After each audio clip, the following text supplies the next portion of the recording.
Easier now. Okay.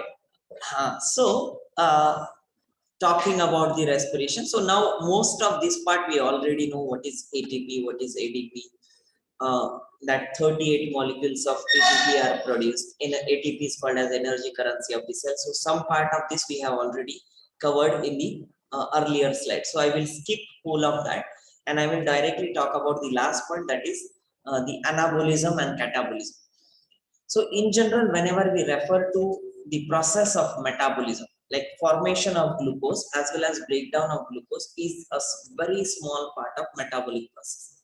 Similarly, there are protein synthesis, protein breakdown, lipid synthesis, lipid breakdown. So there are any molecule that you think of, DNA synthesis and DNA breakdown. Any molecule that you think of within your body is synthesized and then is broken down. So that particular process of metabolism is divided into two activities, what we call as anabolic and catabolic. Anabolic means synthesizing something. So that is the constructive or biosynthetic process. And it will always consume energy because it is forming the bonds, right? So obviously it will be like anabolic process which will consume energy. On the opposite side, there is this catabolic process, which is destructive or it is breaking down process. That means it will break down the compound into smaller fragments, and obviously it's a bond breaking process, so it will give out energy for the use by the organism. So that way, these two processes, they are categorized. So who had asked yesterday something about catabolic? No. Someone had asked. Okay, anyway. So anabolic is like decomposes and things like No, anabolic is synthesis process.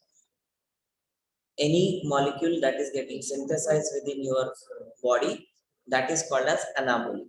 Okay. Yes. Does anabolic and catabolic mean positive or negative or something? No, no. Because in chemistry there's anion. No, this has nothing to do with that. It just Ishan, I will come to you. So when we like, you might have heard of that terminology. Like those who go to gym, they use anabolic steroids. That means they use muscle building steroid, which means they need muscle synthesis, which is ultimately protein synthesis. So that anabolic is referred to that particular aspect, like synthesizing something. Yes, Ishan. So, what is metabolic then? Metabolism is metabolism is equal to anabolism plus catabolism. It involves both of these processes. Okay. So when we say my metabolism is higher or lower, what we mean is anabolism as well as the catabolism. And also, I wanted to say something, I forgot now. Yeah, it depends on, let's say when we say my body's basic metabolism rate is high or low, we keep on talking about that fact, right? So in that case, if the anabolism is higher and catabolism is lower, that means obviously your body is getting more and more molecules synthesized rather than them getting broken down into smaller fragments. So if anabolism is higher and catabolism is lower, that means you tend to gain weight, right? And on the contrary, if anabolism is lower and catabolism is higher, so then whatever you eat is easily broken down by the process of catabolism. And there are again various processes, like I said.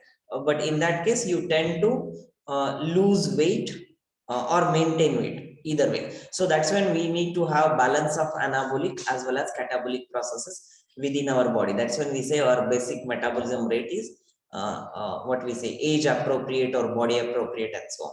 Can you repeat this part, that anabolic and catabolic? So if the anabolism is higher, that means synthesis of molecule within your body is higher, and if catabolism at the same time is lower, that means the breaking down of those compounds which are synthesized at higher amount, they are not being broken down to that great extent, right? So body tends to gain weight. No, but if anabolic means the body consumes more energy than should. Consumes energy to synthesize molecule, not consume energy. You are making complex of two things. One is at the cellular level and then at the higher level. What we are talking of these processes, they are at cellular level. They are not at body level. But each of the cell keeps on doing anabolic processes more. Ultimately, whole body is getting affected. What if the anabolic rate is slow and catabolic rate is fast? Anabolic rate is low. That's what I explained. No, you tend to lose weight faster, or you maintain the weight if you are eating also at the same rate. Yes, someone else has also raised hand. Who is it? Okay, go on. Disappear. I think Ishan only raised. No, two Ishan, people. and then I will not see it twice. Okay, fine. If anyone has any question, please ask. Okay, so then there is this process of respiration and combustion. But again, this part you can do it on your own. It's not that great. It's very simplistic process. Respiration we have already studied, and combustion is nothing but it's something like a burning. Burning in the sense, like if you burn something with the wood or kerosene, it releases lot of energy. So they are comparing these two processes of combustion as well as the respiration. Combustion is like ignition, right? Burning, ignition, see, and there are quite a few points, so you can just go through it. You will understand it. There is nothing great in it. So now when we talk of this respiration process, the whole of the plant, the entire plant will respire. Now how do we know that fact? So most parts of the plant, that is leaves, stems, root, as well as the deepest cells which are present, which do not have access to the photosynthetic pigments and so on, they will also do the respiration because they are getting glucose molecule through the transport process from the leaves. And how does that happen? Like, okay, glucose is there, but then still how does the respiration happens? Because that still needs oxygen. So that oxygen is carried out to these different organs by three different structures which are present in the plant. First one is stomata. Have you heard this of stomata? Yeah. Stomata has the air space kind of Pores. thing. Right. From which the So stomata, they are present in the leaves, mostly on the lower surface of the leaves. I will show you the stomata. Then there is something called as lenticels, which is present in the stem. So on the surface of the stem, even if the plant is a huge tree, in that case also lenticels can be present. And on from the surface of the root, whatever dissolved oxygen is there in the soil, or maybe water present in the soil or in the free gaseous form, that can be absorbed by the surface of the roots. So this is from where takes in oxygen. Yeah, so these are the different places from where oxygen is gathered. So if I show you stomata, stomatia, stomata diagram. Yeah, so for example, let me show you the simpler version. So if you look at this particular structure, these are the regular leaf cells on the outermost side. These two cells, which are kidney bean shape, they are called as guard cells. Guard means that means they guard the stomata, and the opening is called as stomata or stoma. Stomata and stoma, these are just singular and plural form. So stoma and stomata, they mean same thing. So this, when these cells, they are filled with water, guard cells, they become turgid. That's like you blow the balloon to its fullest capacity, it gains that hard shape. So this is something like this. And let me show you here. So this is like when these guard cells, they are filled with water completely. Of course, cytoplasm, nucleus, everything will be there. But additionally, if the water is present in excess, that will cause the cells to be what we call as turgid. That means like too tight, and that is when this opening is created. But when that water is lost, then there this space or this stomata is being closed. That is something like, again, if you take two balloons and which are like kind of kidney bean shape, if you blow them airtight completely and you place them together, you will see a kind of cavity because they are kidney bean shape. And if you blow them to half of its capacity, obviously they tend to merge, and the opening which was present inside, that will be closed. So this opening is present on the surface of lower leaf.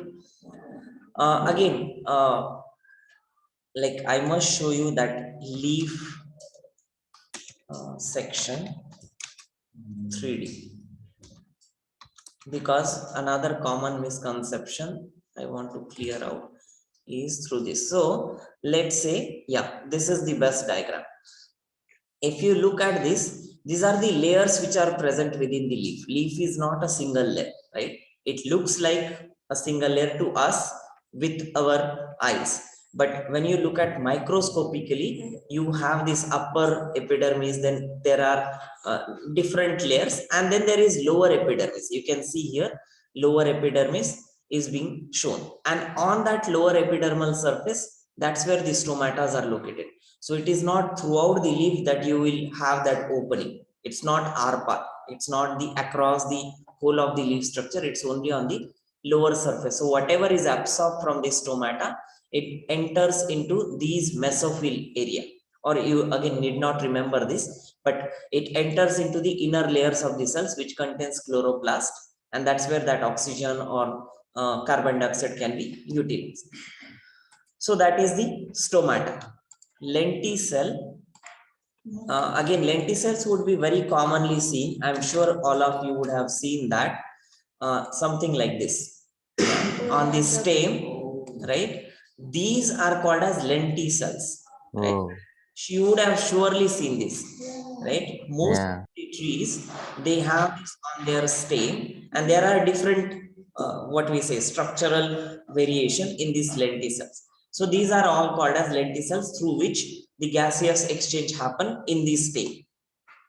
And last one was, yeah, the surface of the roots. That's it.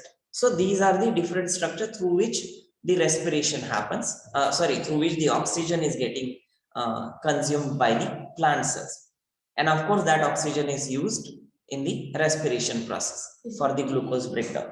Isn't the oxygen taken only by the leaves enough for the plant? Not- What's the reason for the lenticels? Because then all of the oxygen that will be taken will have to be transported throughout the plant. So it will be best, like even the stem does and root does their small part. Oh. It's like we have only one earning member in the family, instead if we have three members, then the ease of things happen. It's something similar.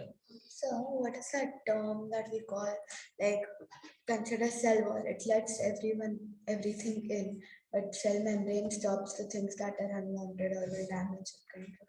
Semi-permeable. Right? Semi-permeable. Oh, okay. Yeah. So now we know these two processes, that is plowing and tiling of the soil, especially in the farming practices. It creates the tiny air spaces. Why they have to change the layers, why they have to dig out the soil and make certain sections of the soil. So that is because they need to create tiny air spaces around the soil particles, and this will allow the oxygen that present in the soil layer, which later on gets absorbed by the roots. So that is why this plowing and tiling, these are important processes for the plants to happen. So the oxygen circulates through the soil. Yeah, means because it becomes porous, no? Otherwise, by putting lot of water, which is the next point, when the water is locked or compact soil happens, then it does not have any air spaces, which does not allow the oxygen to be absorbed by the roots, and that is when it affects the respiration by the root. That means the energy generation process. Now, again, during the daytime, due to the photosynthesis process, the leaves, they will produce oxygen. Some amount of oxygen is produced in the photosynthesis, some of which can be utilized back to perform the function of respiration, because the same oxygen can be used for the breaking down of the glucose further. Similarly, the carbon dioxide that is produced during the respiration can be utilized as a raw material for photosynthesis, because it needs. So this is like a cyclic process. Whatever photosynthesis is giving out as oxygen can be utilized in the respiration process, and whatever respiration is giving out as carbon dioxide can be reutilized in the photosynthesis process. And these are the various reasons, like we know now at night, even the leaves, they obtain oxygen from the atmosphere. If the plant is in need of oxygen to perform the function of respiration, then it will take the oxygen and it will give out carbon dioxide. And that is why it is recommended not to sleep under a tree at night. So it is even said that actually, if you sleep with another person in a room, that person exhales more carbon dioxide even than a tree. I don't know the factual correctness of this fact, but yeah, I just heard it somewhere, so maybe you want to check it out. But yeah, it is actually not recommended to sleep under a tree at night, and the reason being there will be a lot of carbon dioxide, and those who might have certain problem with the breathing, they might get affected due to this carbon dioxide. Tulsi plant is different, yeah. If another person exhales more than a tree sleeping in the room of Yeah, that is what. No, but then there is circulation, air circulation is also there, right? So that's when I said the factual correctness of the statement I'm not really sure of.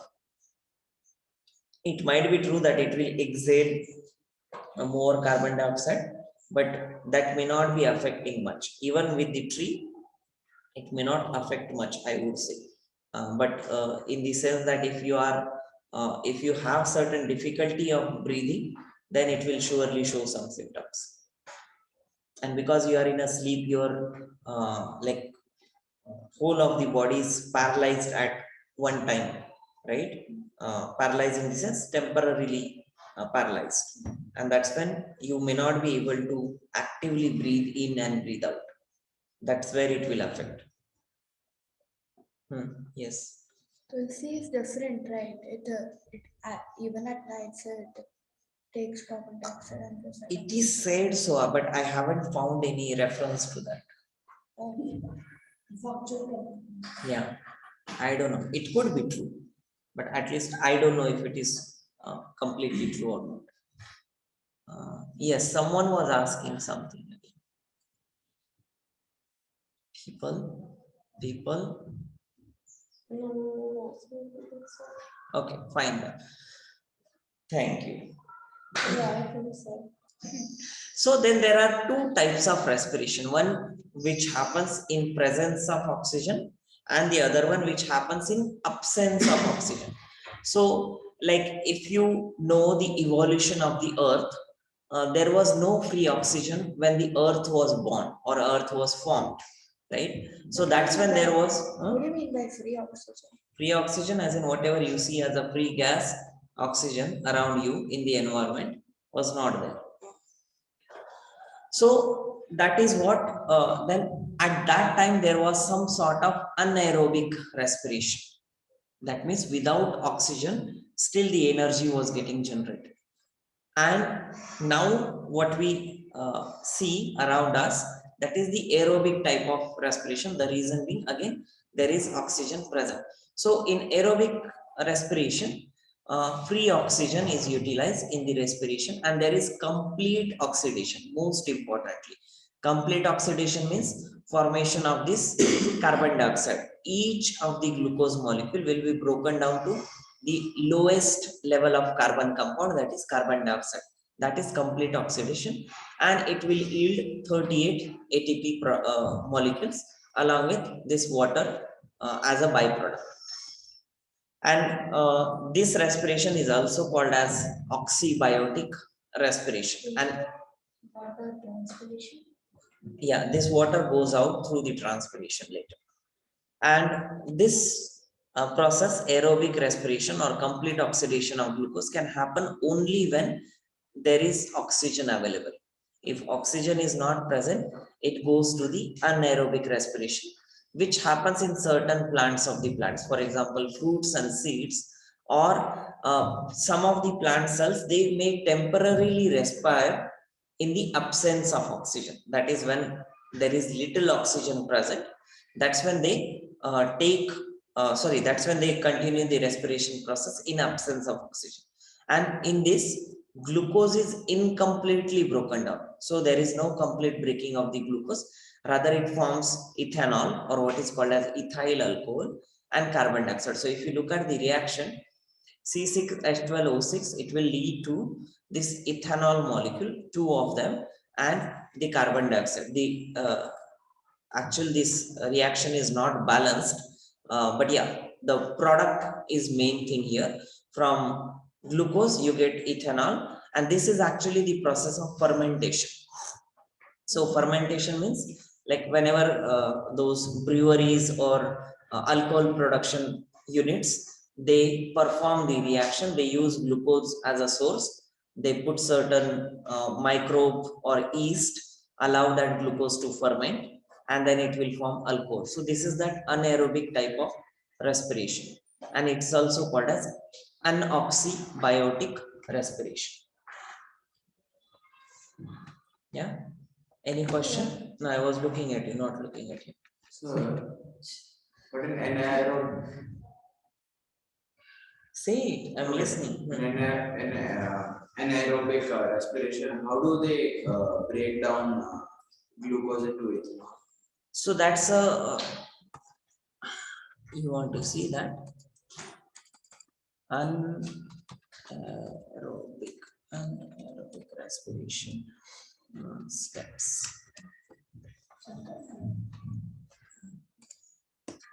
So, yeah, you can, here it is not here. Let me just do the steps. It's better. So, what is this?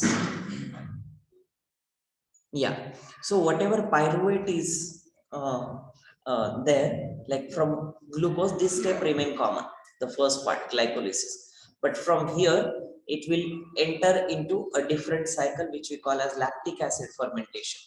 And the using two NAD molecule, two of them are generated, and this gets converted into lactate molecule.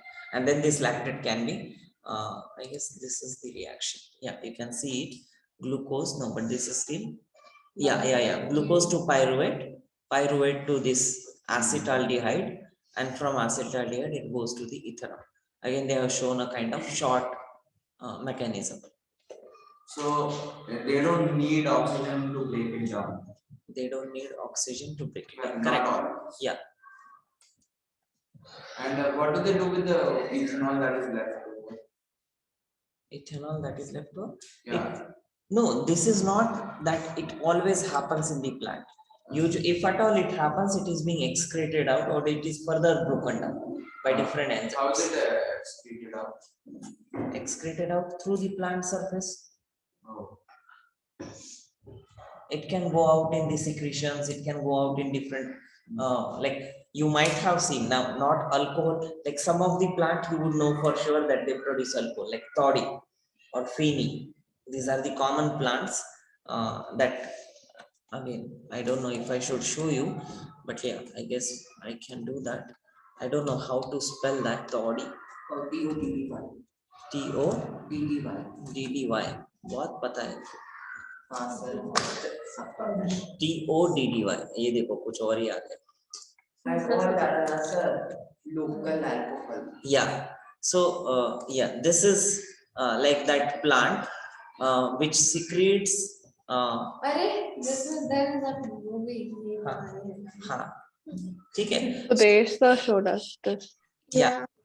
So that is a typical plant which will give out. You can see these people, they put this guttum next to this plant, and they collect that whatever liquid is being secreted out, and then they plant से alcohol नहीं आता है, plant से alcohol like chemical आता है which is allowed to ferment further, and then that becomes toddy, that becomes like a drink. Yes, we did this in geography. Wine is fermented. Okay. So that is aerobic and anaerobic respiration.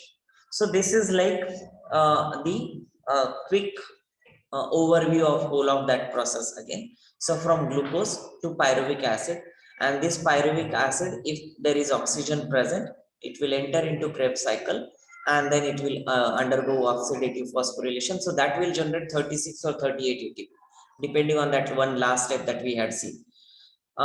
If there is no oxygen, then it undergoes the fermentation process, what is called as anaerobic respiration. It can either form lactic acid or ethanol depending on which organism it is. So this is like a quick summary of that aerobic and anaerobic respiration. Sir, is the lactic acid also present in curd, like when milk is curd? Yeah, to some extent. That is what is fermentation.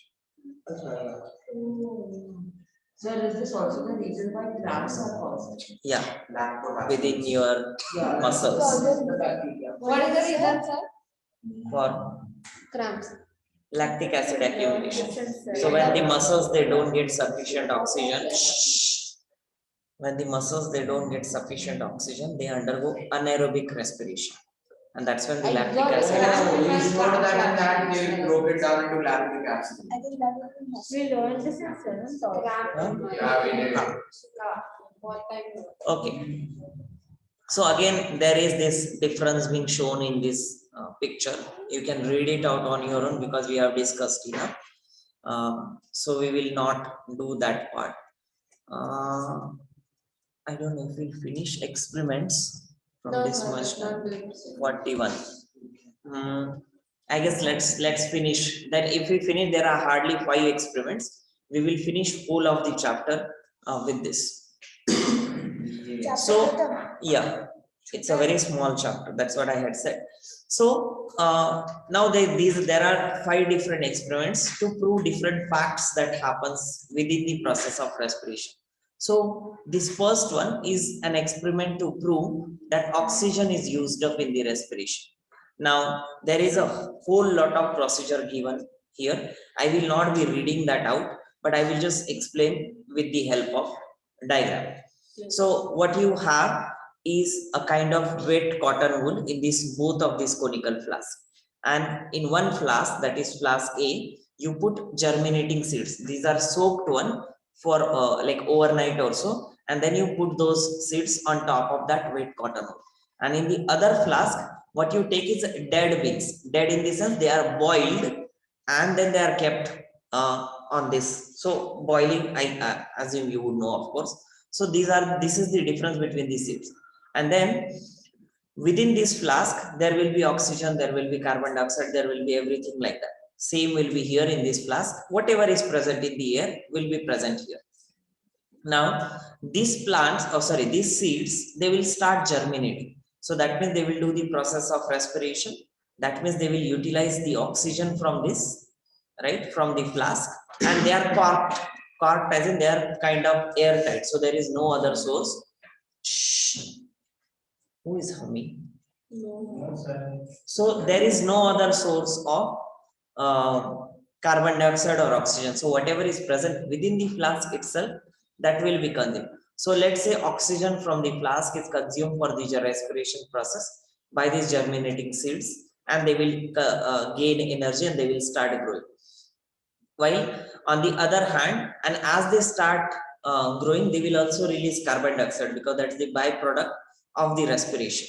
So that carbon dioxide within this flask will be more. So to test the presence of carbon dioxide, there is this soda lime solution in a small test tube which is hanging with the help of a thread within this flask. And if the soda lime turns more and more turbid, that is an indication of more and more carbon dioxide present. Turbid is non-transparent. Like if you if you add sugar to the water, it becomes transparent. It dissolves. But if you add detergent to water, it becomes opaque or turbid. Yeah. So something like that happens with the reaction of soda lime and carbon dioxide.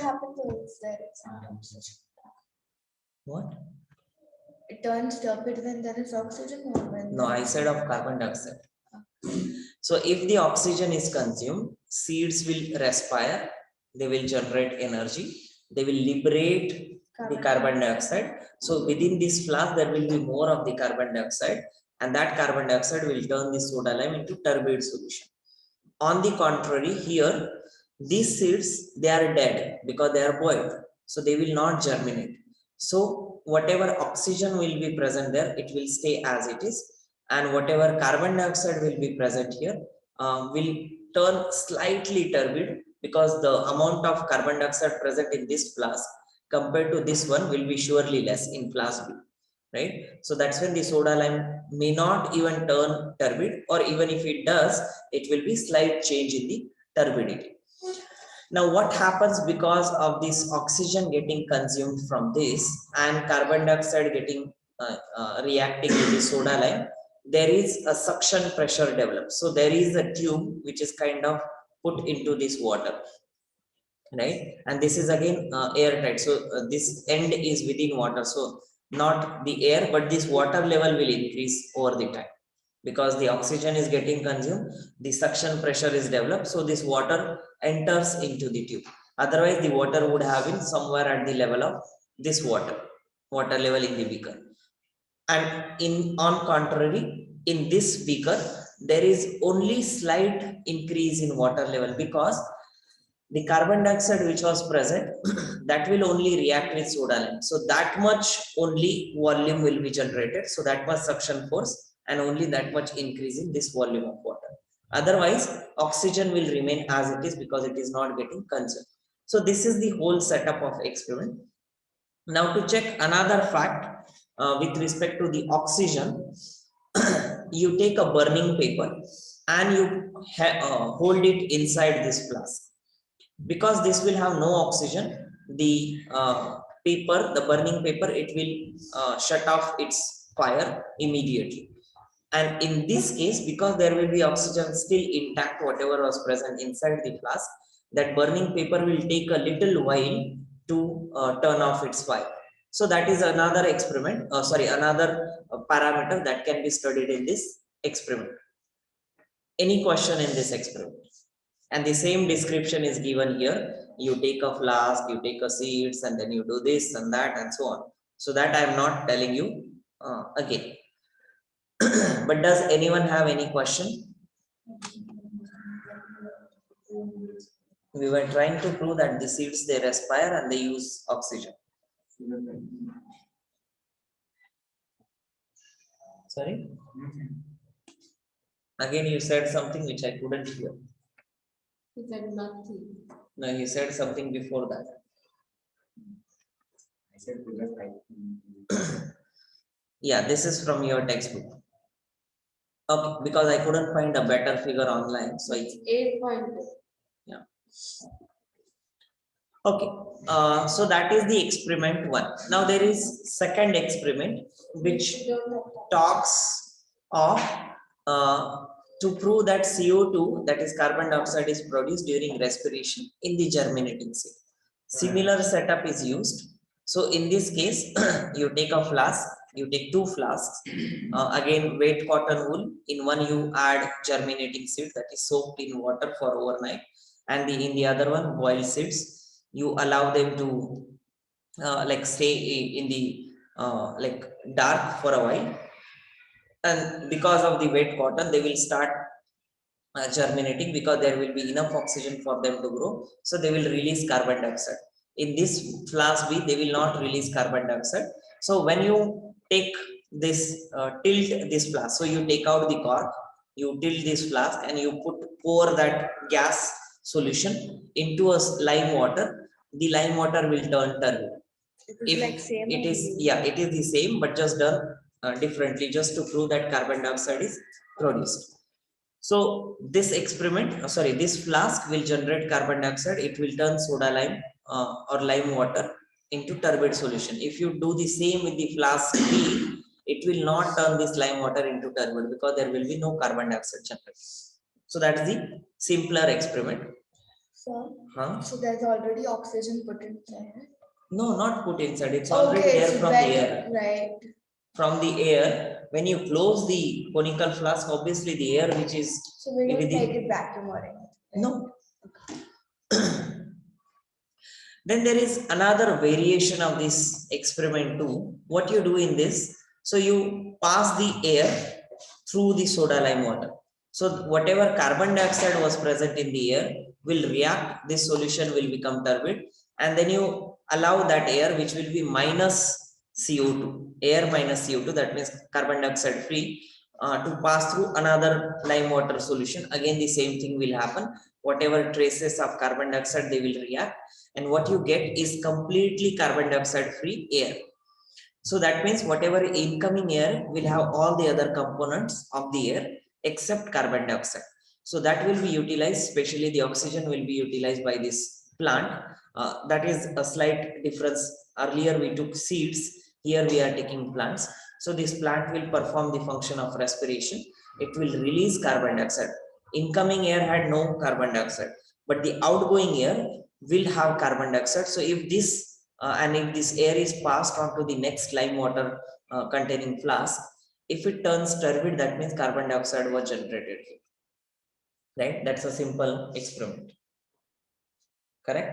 Yes, sir. Shall I ask you to repeat? No, sir. Then get up. So that is the second the alternative to the second experiment. And then there is another experiment which is similar.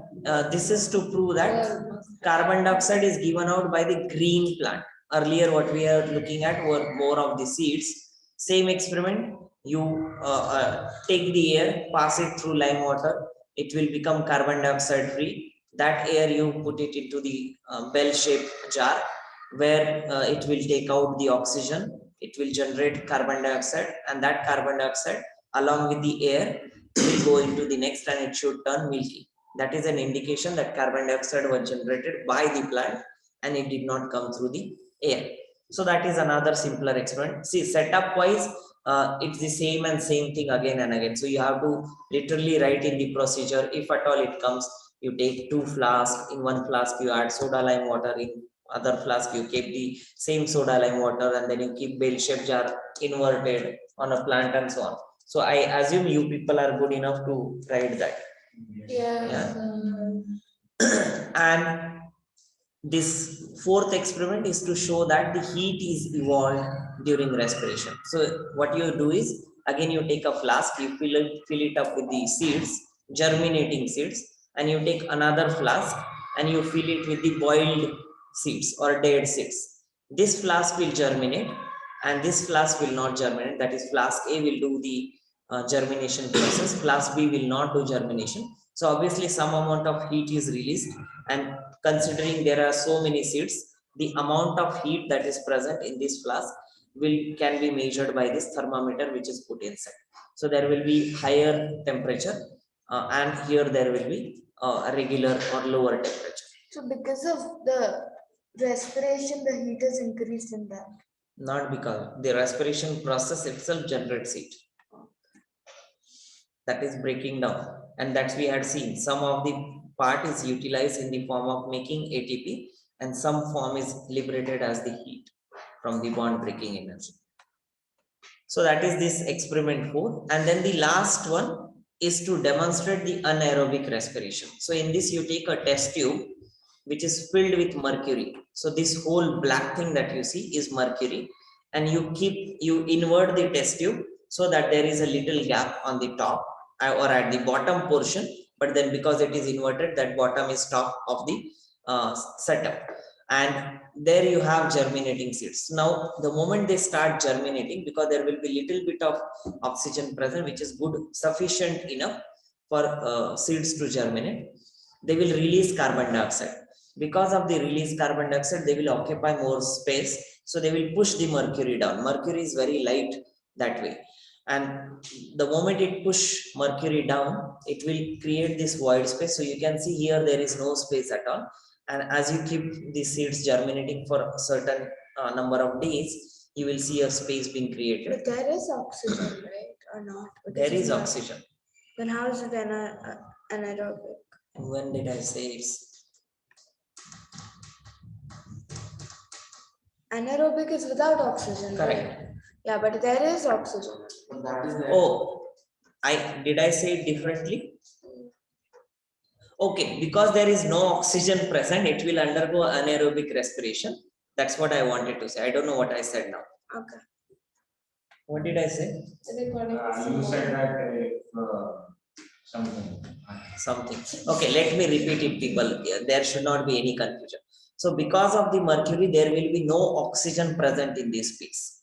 Yeah, and because of which the seeds will undergo the anaerobic respiration, which still will generate some amount of carbon dioxide, and because of that the volume mercury will be pushed down. So that's the only difference. If I say it differently, please scrape off from your memory. That's the last experiment. Now, does anyone have any question? No.